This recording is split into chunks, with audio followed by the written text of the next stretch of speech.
will use his vehicle. So that's the plan. Nice to have them come here, and hopefully they decide that this is the best place in the world and the best place to be here and working, and yeah. Anyways, we'll start with the oath of office, Quinte West Police Service Board oath of office, and can we do it all together? Is that okay? Ready to start? I am. So I, Jim Michael Harrison, Cosbeth solemnly swear that I will be loyal to His Majesty King Charles III and to Canada, and I will uphold the Constitution of Canada, and I will, to the best of my ability, discharge my duties as a member of the City of Quinte West Police Service Board faithfully, impartially, and according to the Police Service Act, any other act, and any regulation, rule, or bylaw. I make this solemn promise and declaration conscientiously, believing it to be true, and knowing that it is of the same force and effect as if made under oath. Sworn before me this 29th day of May 2023, and I would say it's Josh Mashinsky. Okay, thank you very much. Did you miss any words? If I did, it was Mike's fault. Because I was paying attention to him. Thank you. Okay, we got a closed session today, is that correct? Yep. So we'll move into closed session. I think Yvonne is fine here with us. She's not going to certainly discharge any information that's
Sorry, can we just use the mics, please, and thank you. Yeah, I'm sorry. Thank you. Yeah. The OPP graduation on Friday morning at the arena in Collingwood.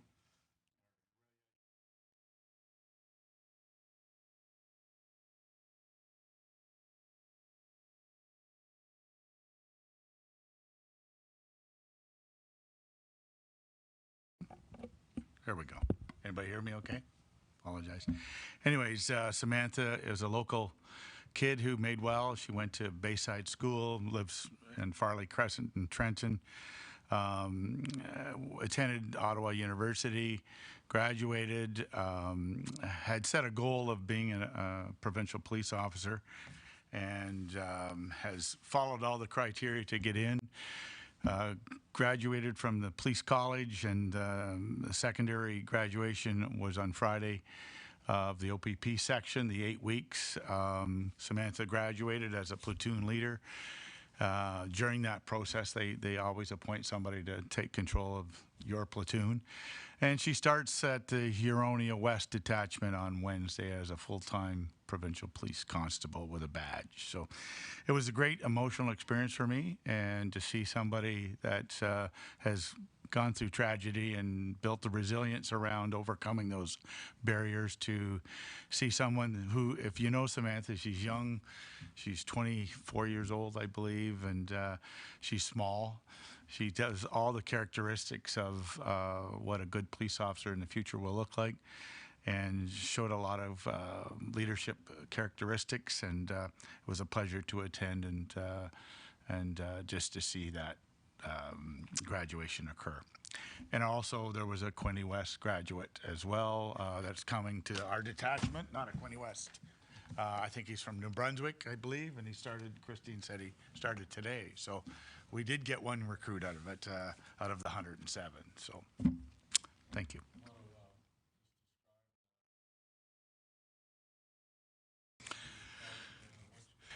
Yeah, well, the culture was largely displayed, and you know, the sort of pipe bands from the OPP. There was local dignitaries there, a lot of family members that presented that were former, current, and past, both parents and grandparents that were OPP, so multiple generations of that have continued on and are continuing on in the profession.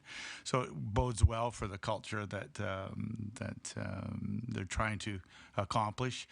A lot of guest speakers. Thomas Creek did a really good job at the end describing that culture and the work that they've done to arrive at that culture, because I think it doesn't happen overnight, and it's something that you know, there was also some retirements there as well. Like, you know, there's a lot of sort of 30-year careers that were on display there, that they come to the graduations and also talk to the graduates as well to share real life experiences. And one thing I did notice was that because of those retirements, there's going to be a tremendous amount of opportunity. I see tremendous for anybody that's getting into the service now. Opportunity is unlimited. So it's a good time for anybody that's seeking an officer's role to jump in.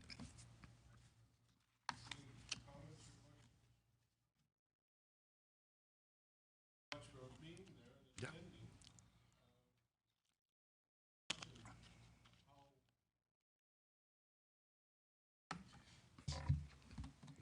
Thank you. My left hand doesn't know what the right hand's doing. Sorry. Anyways, because you were there and you attended, any direction for Quinte West Police Service Board with respect? Not really, other than, you know, as part of, I'd like to thank you, Your Worship, and Yvonne, because they put a certificate together with the OPP values, and Brad and I presented that to her, and she was in tears when she got it. So, but in future, you know, onboarding and recruitment is Christine said, it's always a challenge. So anything the board can do in terms of helping that onboarding, meeting them and welcoming any new members to the community, I think, would be of value. It shows you that we're integrated, we care, and they may have some questions, that we're all one family here. So, yeah, I think we could play a role in terms of helping people onboard the community. I agree with you 100%. So, we need to not only do what we're expected to do, but go above and beyond in terms of support and recognizing the value of every police officer, every first responder, and do what we can to make sure that they have the facilities, the proper training, and equipment to do the job. And part of our community as well. Yeah, big part of our community. Yep. Thank you. Thank you very much. Ted, you had a comment? Do you want to go ahead with yours? Thank you. Mr. Reed, sorry. Called up for it. Respond or not. Good morning. Anyway, that's a good news story, Chuck, and I think a great example of what can happen in the area and stuff. So that's great.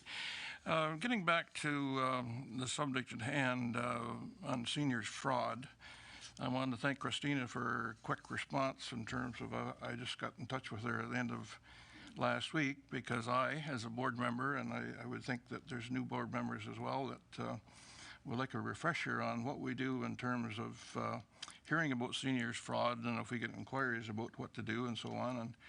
And she was quick to turn over not only the I guess samples of what to do for me, but you can see from what she's handed out here, there's a good refresher course for not only me but new board members as to what we do. And I'd just like to set the stage on how serious this is. Two things brought it to mind for me. I thought it could happen everywhere else, but locally.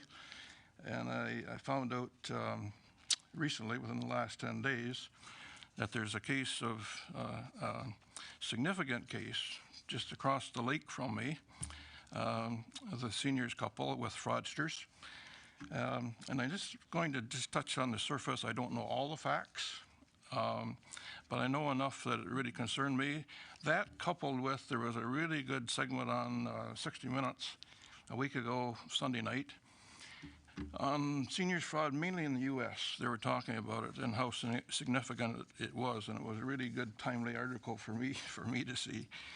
But I'd just like to start with this. I've got a obituary of a lady that had passed away October 18th, 2022, at 92 years old.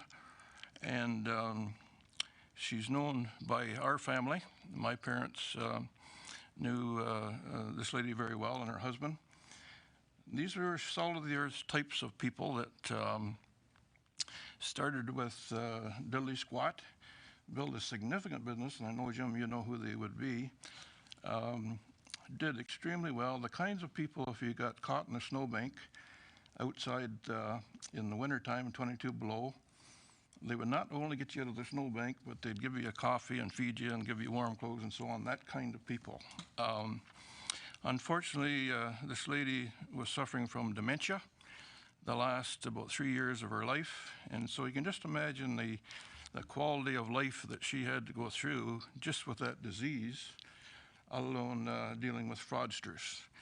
Bottom line, we're, in terms of people who do this, in terms of their ethics and morals and values and so on, I don't know where they are on the chart. Matter of fact, I don't think they're on the chart, but I guess I should leave it at that.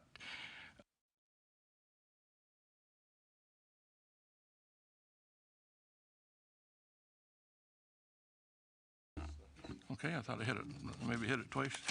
Anyway, on 60 Minutes, the two things I took out of that, and it was a really good segment, but the two things that I took out of that was the magnitude of senior fraud cases, mainly in the States. I mean, it was to the tune of over $3 billion. So that was the magnitude internationally, organized crime, all that kind of stuff, all that came out. And it was a very, very good document. And, you know, the other thing was the main concern that they had in 60 Minutes, it's underreported. I didn't hear that terminology before, but that's an interesting one. And they thought that there was only about 25 to 30% of the cases even reported. So there's significant amount that goes on that's not reported. I think it's because of the embarrassment of seniors who's got taken, and they don't want people to know. So, long story short, they just don't zero in on somebody in the lower social income class. This couple that I'm talking about here have got their place for sale now across from us, 1.7 million. And that's not the only assets they got. So this is, they're careful who they pick on, and they're very, very smooth. The son, this family of three, the youngest son, who had the least to do with working with the police and so on, was highly complimentary on how the police handled it. They had a process they went through. They hope to get one more call to say that these people have been captured. But again, they talk about the significance of how polished these people are with what they do. So anyway, I just wanted to bring that to the floor, and that it's not something that's happening a long ways away from us. It's happening in our community every day, and I think all of us get a call 3 or 4 times a week on something that could be fraud. It could be legit too, but it very well could be fraud. So as a board member, I simply wanted to, I know we're doing work with the community mobilization group and so on, with addressing seniors and talking about these things and hands out, and maybe Christina can talk about this after or whenever. But I just wanted to know that it's with us, and we want to do whatever we can to slow it down, if not stop it. Thanks, Mr. Chairman. I'm going to just make sure I go through the right process. Any disclosures in plenary interest? Hearing none, declare that closed. Mr. Mayor, Mike? Mike on, thank you. Sorry about that. I need approval of the minutes of the Quinte West Police Service Board meeting held on February 21st. And that the minutes of the closed session Services Board, Quinte West Service Board meeting held on February 21st be approved. So I need a mover and a seconder for those two. Chuck, moved by Chuck, second by Dave, Councillor O'Neill. Any questions or comments on those? All in favor? Thank you. Okay, and delegations, we've done the oath of office, oath of secrecy, community policing, verbal update, we got that. I guess we haven't got anybody here for that one right now. Stephanie Patterson, Regional Chief Superintendent, introduction. I believe Chief Patterson should be calling in on the Zoom link within the next 2 minutes. Okay. As was mentioned, Chief Thomas has gone to Central Region.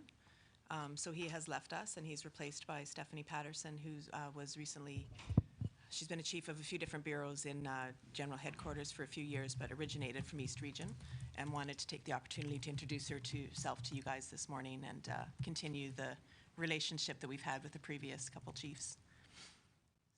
I don't think she's on the line yet, but she's very prompt. I'm sure she will be right at 9:30.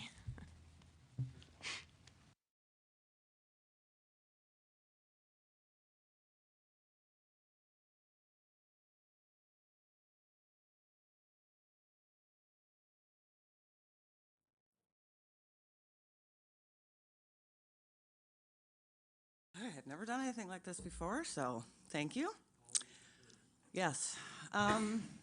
We are residents of Flindle Place, 32 Flindle Street in Trenton, Ontario.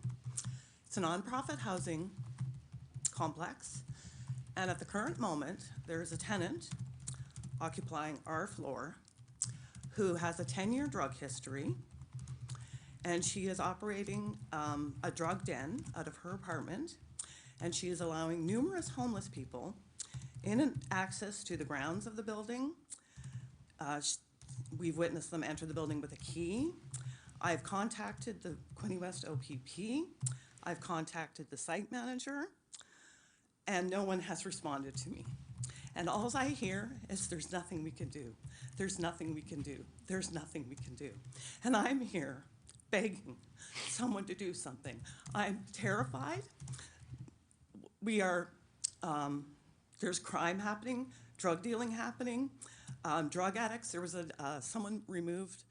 I had to phone the police on Monday, and the police had to attend at 1:30 in the morning to remove an unwanted individual. who had I was told, had a communicable disease. There are several people on the floor that have immune problems, myself. This lady's mom is visually impaired. She lives on the second floor as well, right next door to this alleged person. And they approached homeless people. I've witnessed 30 different homeless people in and around the grounds where I live. I was in Toronto last week. I saw 2.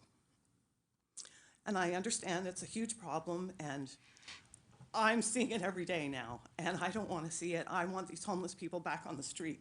They're living in my building. They're skirting the rules. I don't know what management is trying to do to get this individual out because they haven't spoken with me. I sent them an email, and the next day they told my son, tell your mom I got her email. That doesn't cut it for me. I phoned the police, and they've been helpful as much as they can be. They approached a child a week ago or so. The homeless people. I was sitting outside with this lady's mom, and we seen them come in through the backyard. They had 2 bikes, they had all their stuff, and a little girl that lives in the building, she's 5 years old. She just probably assumed they lived there. She's probably seen them a few times. I've seen them twice. That was the second time. She had a water gun, so she was squirting them with the water gun as they came along. She's a very sociable child. Her grandmother lives on the first floor, but was in her unit, and just probably assumed, because we were out there was somebody else supervising, I guess. The homeless people went to the door. The one person went to the front of the building to get buzzed in. While he did that, the female asked the child if she would like a bag of chips. I yelled no. Then she asked if she would like cheesies. Again, I yelled no. And they started like, geez, you won't let us give her cheesies? And I was like, look, she's not my kid, but no. Then the male came out of the building and took a toonie out of his pocket and said, here's $1 for cleaning my bike and $1 for cleaning our legs. And I'm like, yeah, I yelled no, and then I said the child's name mistakenly. I was like, no, you can't take money from strangers. So he proceeded to throw the money on the ground, and the child picked it up, and then I went and informed the grandparent. Last night I was leaving the building, and my floor and a female came out of that unit in question, and I was going the same direction she was going, and then as I got outside, I saw her go up to a car and check to see if it was unlocked. The car was locked, thank goodness, but she wasn't able to get in. So I don't know what to do. I'm here just trying to I thought this might be the best place to come, because I'm afraid for my safety. I went to Canadian Tire to purchase a pocket knife, but I guess it's illegal to carry those. I can't purchase pepper spray.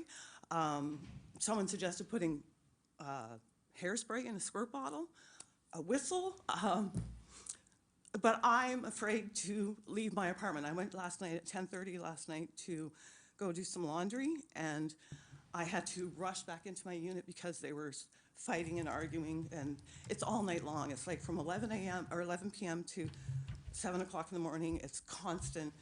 I've even called security to see if I could get a security guard to pay for it out of my own pocket, just to prove a point.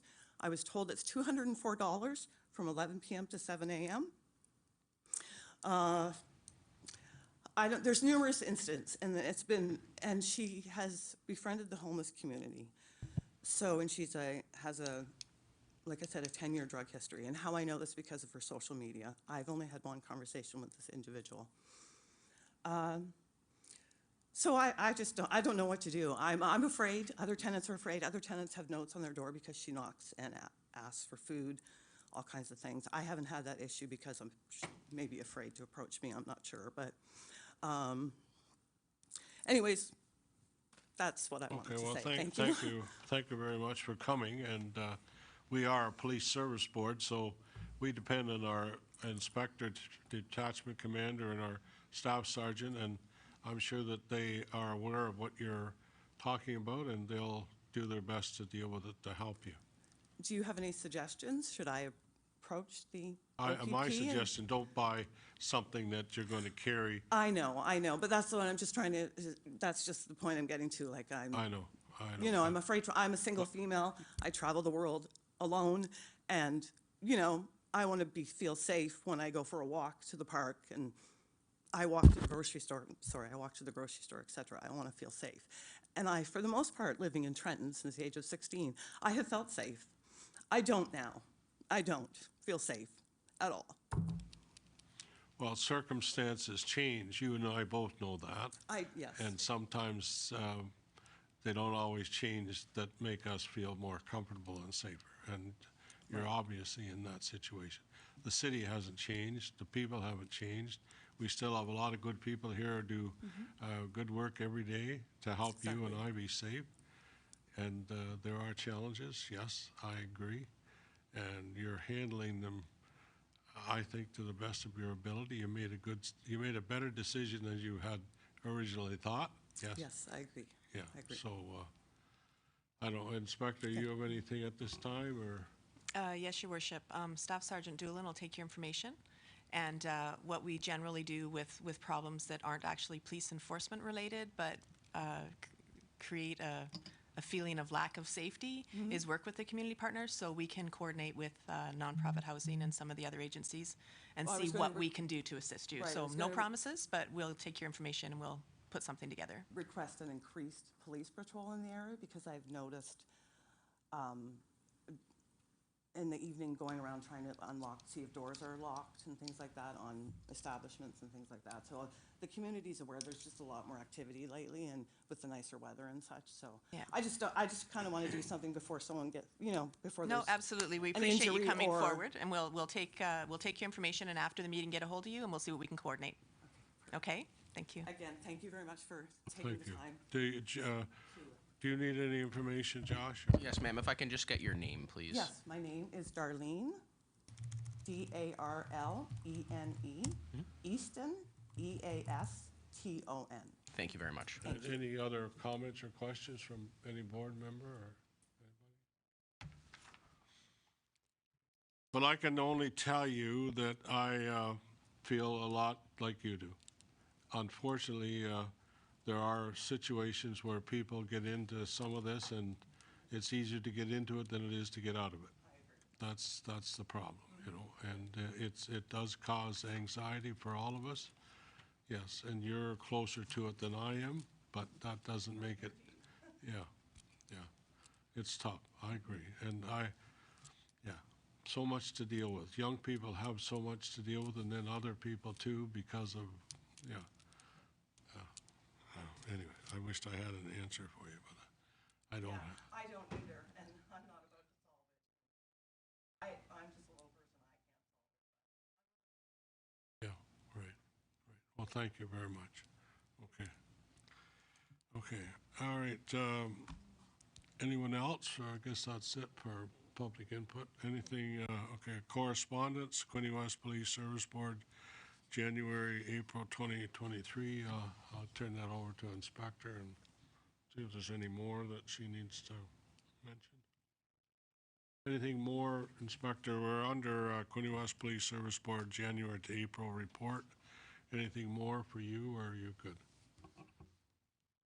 Sorry, for reporting from the January to April report? Well, it's on the agenda, yes. Okay. Yeah, certainly. Sorry, I was just reading a message from the chief. She's been called into an emergency meeting with command at GHQ, so we'll have to put her on the agenda for next time. Okay, that's fine. So she is unable to make it. Yes, for the Does January. she have a vote? Sorry? I don't think it involves a vote. Okay. For the January to April, I have presented a report that should be in front of you. Yes. It's much the same as every other report that we put in. We are in the process of changing these reports to make them more relevant. The stats on here are very hard to decipher, and it doesn't always give information that actually tells you a lot about the community. So the OPP as a whole is in the process of rejigging this report, but this is what we have to work with now. So public complaints are listed there. It lists the number of complaints we've had, which is 9 in total since the beginning of the year. What it doesn't show is what happens with those complaints. So out of those complaints, 3 of them were never put forward, deemed frivolous. A couple were withdrawn, a couple were unfounded, and one of them is under investigation currently for whether or not there was an issue with our officers. We also have a process within the OPP where they have a resolution process, and if they can have the officers and the complainants sit down and talk out what it is that caused the issue and maybe clear up miscommunications, a lot of them are resolved that way without being treated formally. So that's one of the areas that we're asking them to give more information. Like, don't just put out there how many times people complain about the OPP, but actually put why or how it's resolved. So a little bit of context there. We're continuing with our intelligent-led policing crime abatement strategy. And what that is a program where when people are released on court orders, so either through bail while they're awaiting trial, or probation or parole afterwards, and they're deemed high risk, so there's someone who's prone to recidivism or a violent offender, we do checks on them to ensure that they're not breaching the conditions. So there'll be a condition about a location that they have to live, maybe a curfew, sometimes related to who they communicate with, and they have to answer their door if we knock, and present themselves and show that they're in compliance. So we have 12 members currently in the community that are in that program.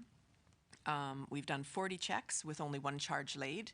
That's a significantly lower number of charges laid than we generally have, so I see that as a positive, that people are complying with their release conditions while they're out, or at least the ones we've been checking have been in compliance on the date that we checked on them.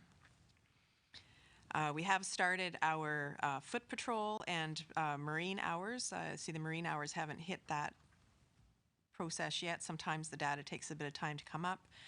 With the spring weather, we're spending more time out in the community trying to engage with people, and certainly on the waterways, starting with the fishing derby. We've been out. We work in conjunction with Prince Edward County primarily, but also with our regional, they call it a SAVE team, which does the marine and ATV to patrol our waterways and respond to incidents. Most of the emergency incident response done on the waterways is by the fire department, but for enforcement and assisting with that falls onto us as the OPP. So we do have 3 officers who are trained as marine officers in our community, and they rotate through that position. We have, as we mentioned with the recruiting, we've had 3 new recruits. So PC Nain, he's actually originates from India, and is a new Canadian and an extremely accomplished man. Very happy to have him join us. PC Piazetsky, and I'm going to get better at pronouncing his name as we go. Young gentleman from Kingston who came from hospital security background. And starting today is PC Kobo Marin. And as Mr. O'Malley mentioned, he comes from New Brunswick, but he's actually originally from Cuba.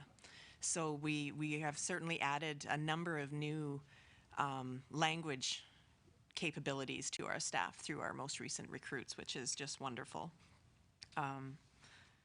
Last time I counted the number of languages we could speak within our detachment. I think we were up to 9, but I'm quite sure we're probably in the double digits now. And it comes in very helpful with some of our different incidents.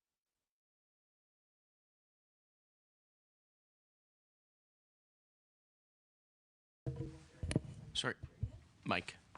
Thank you. Sorry, 2 new RCMP, so officers who have experience already, not recruits, are coming to us. At the end of June 30th, we have PC McPherson and PC Dixon starting. And we've also had 2 new auxiliary officers start, PC Avery, Auxiliary Constable Avery and Auxiliary Constable Irwin. Of course, that means that we've also lost a few officers. So PC Bertrand's gone to Prescott, PC Nagy's will be going to Burlington, and Krista Hill, who's a longtime detective constable in our detachment, is on her pre-retirement leave and will be officially retired in July. And for those of you who know Sherilyn Voskamp, who's been the detachment admin there for well over a decade, she's leaving at the end of June as well, which is going to be quite an adjustment for us because she basically runs my detachment for me. Any questions before I go on? Thank you, Mr. Mayor. Through you to Inspector Reeve. One thing that struck me was drug crime, saying it's down 45%, but it seems trafficking's up 40% and possession's down 73%. Is that because you're focusing more on the trafficking and not the possession these days? Yes, so It's a combination of factors. We do concentrate on trafficking. We like to look at the source of the problem as opposed to the ground level as much as possible. There's also been a change in laws where it's no longer illegal to have cannabis. So that's a number of the possessions there. And the local crowns, actually all the crowns across the province, do not want to prosecute for simple possession of any drugs unless it's related to another crime. So if they have a gun and drugs, they'll prosecute for the possession. But if we do a traffic stop and just find someone in possession of a drug, even if it's one of the harder drugs, it's not something that they want to prosecute. So we still seize them and go through the process, but it's not our concentration because it's not something that the court has an appetite for. We do, however, a number of search warrants where we go in for traffickers and try and get them when they have large amounts and get good charges that can actually have an impact on the flow of drugs through the community. Thank you.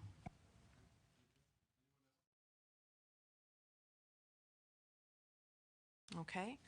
The next section there is for the motor vehicle collisions, which we've been lucky so far in 2023, getting through the winter without any fatalities. The number of collisions themselves are slightly down, and I'm going to attribute that more to our presence on the 401. The visibility, certainly, especially around Highway 37 and Wooler Road, has significantly decreased our incidents out on the highway, but also we had a mild winter, which is very helpful to us in policing. The next section is the crime. Our violent crime is down somewhat.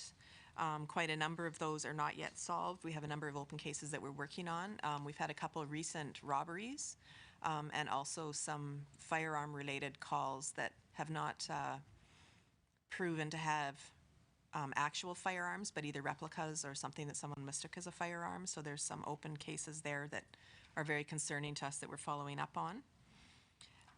Property crime continues to be an issue. Our member of the public spoke about people shaking the door handles. We really push the lock it and lose it, because when the car is locked, they don't break into it. They take what's easy when they are doing those types of thefts. The frauds that Mr. Reid was speaking about falls under this section. And senior fraud is a growing concern in our community. Most recently, the grandparent scams, where they call and say that you know, your grandchild is in jail, they need bail money. It used to be that they called and said they were a lawyer. Now they're spoofing voices and putting the grandchild on the phone with them, so it's very convincing.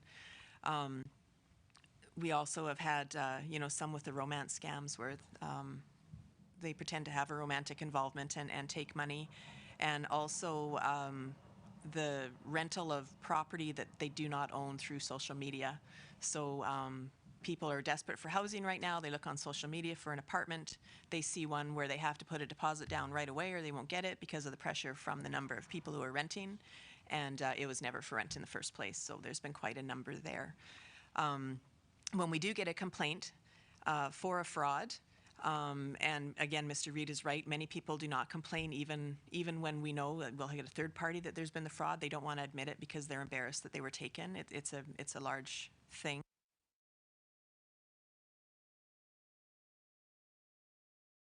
Time's out, I guess, eh? We follow up as much as we can, tracing the phone numbers, the names, the media accounts, etc. They're generally not local. They're generally not a straight line from A to B, so they're difficult to solve. We have had some success in laying charges and getting some money, but we lean more on the education side. So the pamphlet on the front of that package I gave you, that's something that PC Derek Osmond created with the community policing volunteers. There's also a large size very similar layout to that that's on the side of some of the access buses that goes around town. We take that to every seniors fair, every community event. We hand them out at our office. That's our quick hit package to do education. We visited all of the different banks and asked them to send people our way if you have an elderly person coming in to withdraw a large amount of money and for no apparent reason. Please go see the OPP first before you deliver that money, and a lot of them do. They'll come in with their $8,000 in cash in an envelope and tell us that they need to bail their grandson out of jail, and we say, no, you don't. We also go to the retailers who sell gift cards and ask for the same thing if someone's buying a large number of gift cards. for no apparent reason, if you can either call us or have them call us, so that we can intercept people who are going to pay their tax bills with iTunes cards. So we try and do that education. We've had quite a bit of success with both the retailers and with the banks in intercepting some of those. So it's many different avenues, regular media releases, but largely education, because it is so hard to catch, and we know there are so many people who don't want to admit that they've been approached, far less actually given money. The other two parcels are where we refer them to and where we report all of our incidents for the anti-fraud. And they run the national campaigns and keep the data, and they look for repeat emails that are used in numerous different frauds. They'll tie that together, and if it looks like it's big enough, or if there's a thread they can pull up on a larger level than the local level, then they do that. Does that respond basically to what you're looking for, Mr. Reed? Yeah, that's great. That's a re-education and refresher for me and others, and I think that's great, and keep doing it. If you follow the dollars on these things, it's getting such big dollars that they're very sophisticated, the people committing the crimes now, and so we need to keep on it for sure. So that's great stuff. Good. Great. Okay. Any other comments?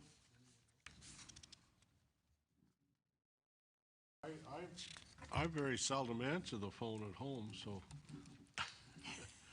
my wife is the one that, yeah. And I don't even ask unless there's a need to, so. Yeah. Anyways, thank you very much for pointing that out, because a different life, I guess. Yeah. So I did add our traffic stats there so far for the month. They're much more accurate than they were in past days, because it's all electronic, our ticketing now. So every time a ticket is issued or a warning is issued, there's an electronic record in real time. So we continue to concentrate on speeding, seatbelts, impaired driving, and distracted drivers, because those are the ones that cause the fatalities. But of course do lay a number of other charges as well. And then the last section, which is for our local flavor, what we're doing locally. Our community mobilization officer, so he's the one who works with the community members and collaborates with all of the other agencies to solve community problems locally, largely through our situation table and through visits with our impact workers for mental health. He's been in the position that was Maggie Pickett since December 2022, and he's now fully online and very effective in his role. So some of the highlights were a house that is well known to many of you, where we were successful in removing 132 cats and 1 dog. Unfortunately, the animals were not in good shape, and it was quite a sad scene, but it's something that we've been trying to approach for a few years, and finally had some success getting animal welfare to assist there. It took a long time, though, didn't it? It did take a long time, yes. Everybody refused to. Anyways, thank you. Appreciate the results. A number of meetings with Impact, which is our partnership with the addictions and mental health workers, Hastings Housings, Community Living, Youth Reach, which was the intersections program prior, and Victim Services. We've been looking at connecting some more programs with Belleville Police Service. We share the Impact program with them. Our funding is joint for the county, so we have some partnerships there that we're trying to expand on. Community policing has been doing the lead on the bike rodeos with 7 different schools. We've had officers and auxiliaries participating in all of those, which is always a lot of fun. The kids are excited to see us. They had a very successful career day at Frankfurt Public School. The principal up there is retiring this year, so she put on quite a splash for her last community day. It was a great event. A number of consent and boundaries presentations with intersections. So we now have the lead in those school presentations is done by a community group, but we go in and support them and talk about the enforcement and the legalities. They speak more about the ins and outs of the appropriate way to act in social settings. PC Howitt has attended 115 mental health calls, and there were 141 referrals to our partners with Impact. And then his success story, he had an 86-year-old who was looking at being evicted. We didn't have anywhere for him to go. And with a number of months of work with a number of community partners, including the fire department, we were able to stabilize his housing situation. And we do not have an 86-year-old homeless man in our community as a result, so that's great. Our auxiliary program, which is volunteer members who are the ones you see dressed in uniform but without use of force. They are volunteers, generally people who either want to just contribute to the community and have interest in policing, or people who are aspiring police officers come through that program. We had lost most of our members through recruitment. They all became full-time members of the OPP, but we've managed to recruit more, now having 5 of the 10 spots filled. With them being new members, they're very energetic and anxious to get out there, and they'll be at all our community events with us this summer. I mentioned that our Marine program has been out, and some very specific information regarding local drug enforcement that fits with what Councillor O'Neill was requesting. Our community street crime unit, of which we have 3 officers dedicated full-time from Quinte West who work with 3 officers in Bancroft and Centre Hastings. They work as a team to do tracking warrants, search warrants, different seizure and longer-term investigations on drug traffickers. They also work on any property crime that crosses the jurisdiction, or commercial break-and-enters, anything that's higher end. So far this year, they've had 8 warrants executed with 20 people charged with 117 charges. It's listed there what the different types of drugs that they've taken off the street are, as well as a 9mm handgun and a loaded Ruger, and then a shotgun. It's not unusual for us to get long guns, a number of cash. So when we get cash that's affiliated with drug seizures, we seize that as a proceeds of crime, and there's a process to have that go into a fund to fight crime or assist victims instead of being returned to the traffickers if we can prove that it's been gained through that process. And some notable sentences, and this is significant because for a while the trend was for people who were trafficking to really not be taken that seriously through the courts. The courts are now looking at some of these drugs that they're trafficking and the circumstances of the impact on the community, and we're getting longer sentences. So we had one male from local charged that was sentenced to 2.5 years for tracking fentanyl, which, as you know, is the one that's causing most of our overdose deaths. 2 years for a female in that same case, and just recently a male who was sentenced to 28 months after 8 months pretrial custody, so 36 months total for fentanyl as well as crystal methamphetamine. So if custody is going to have a deterrence, it has to be longer than a couple months in the Napanee jail. So hopefully with some of our local long-term traffickers getting sentences like that, it'll have some impact on the community as a whole. And that's my report.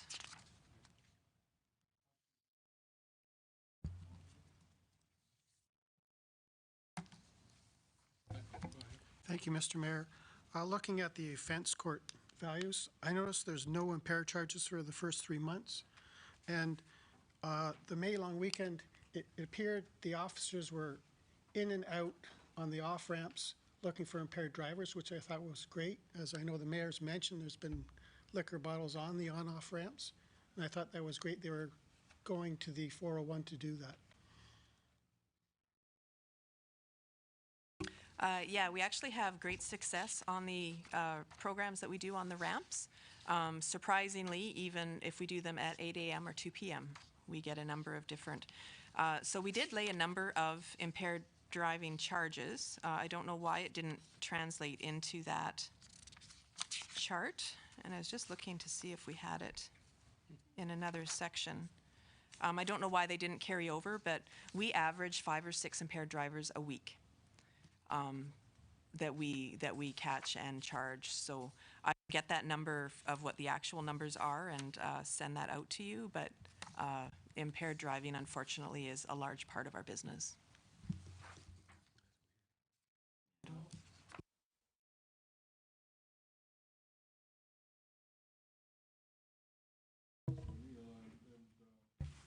When I guess when I was talking about the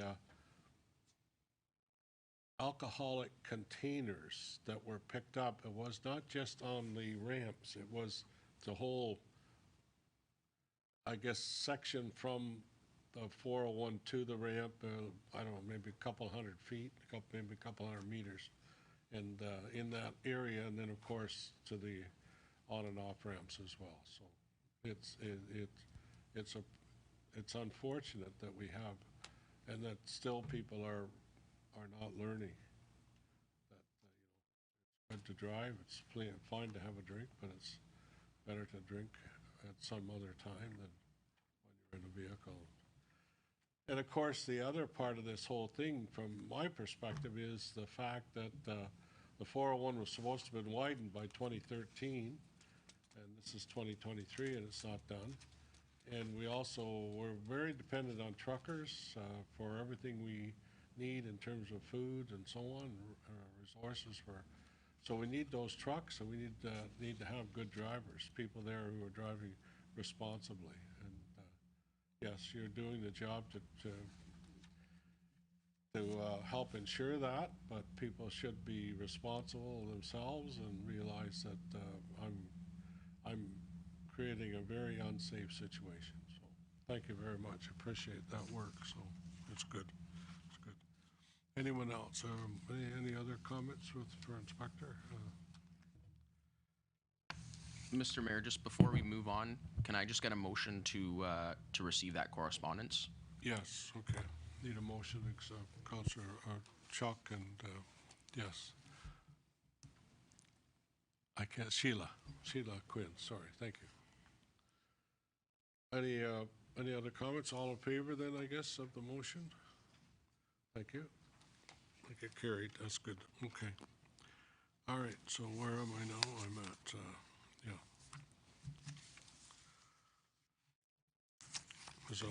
There's a lot going on, and thank gosh we don't have to, don't have the answers for all of it, do we? Okay, so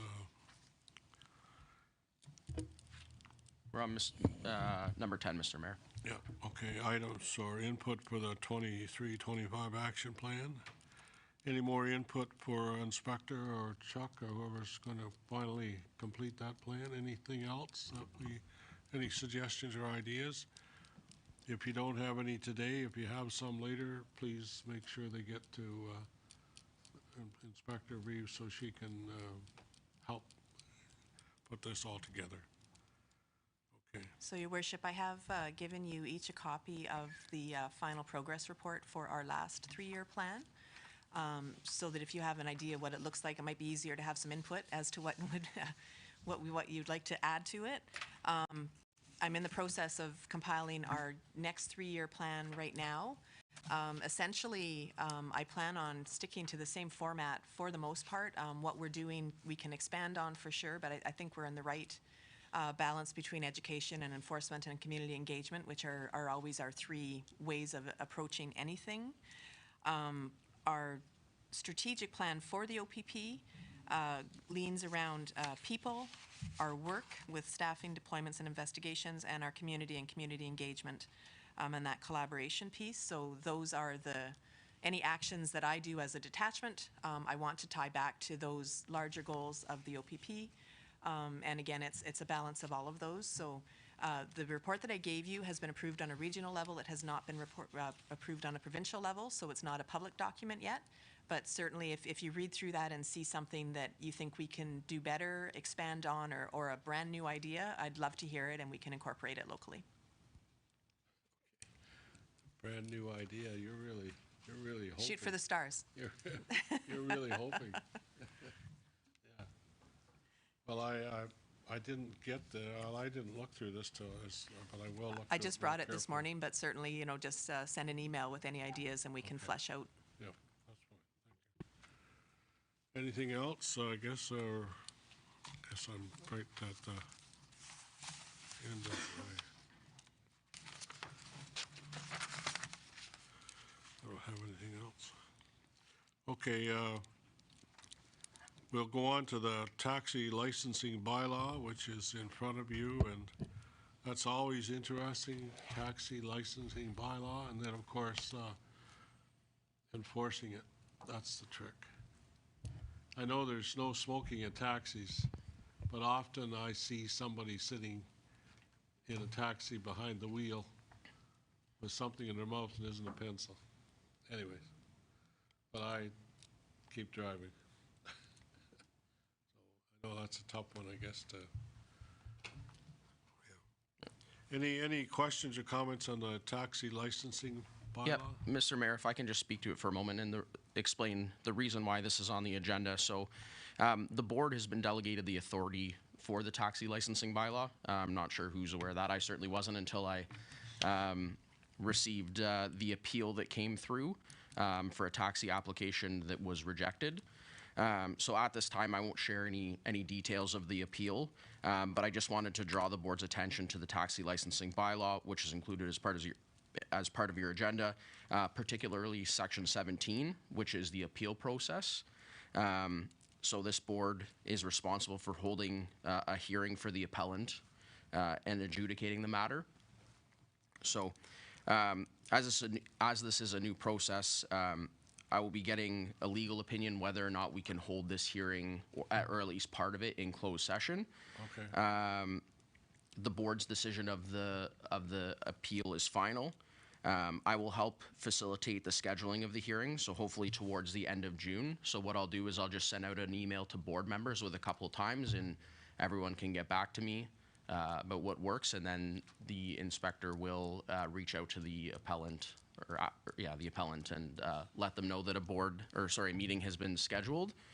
And I encourage any board members to take a look at the Section 17 in between now and the meeting to ask any questions to myself or the inspector about the process. Okay, thank you. Any questions about the process that's in front of you? We've done this all the time I've been here anyway, so. Yeah. 20 years we've been responsible for taxi licensing. We're not responsible for who they hire to drive, but that's another. We're just doing the licensing. That's it. And I would think today with the costs of everything driving, taxis would be more in demand than they ever have.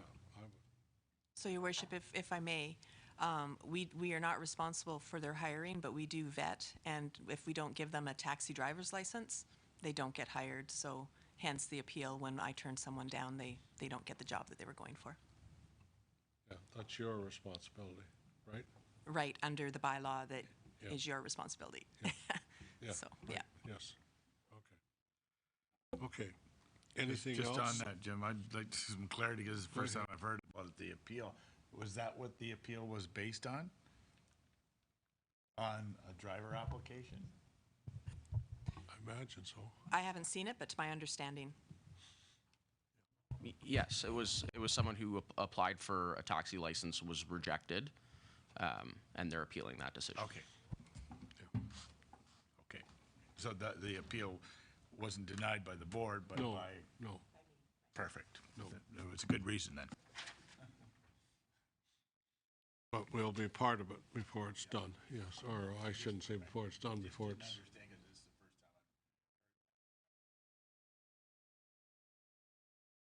Yes, okay. It's a lot of fun. Anyways, I don't have anything else other than, I don't have anything else, so anybody else have anything? Otherwise, we're ready for adjournment. They did moving a seconder to adjourn. Chuck, moved by Sheila. Moved by Chuck, second by Sheila. All in favor? Thank you very much. 10-10, thank you very much.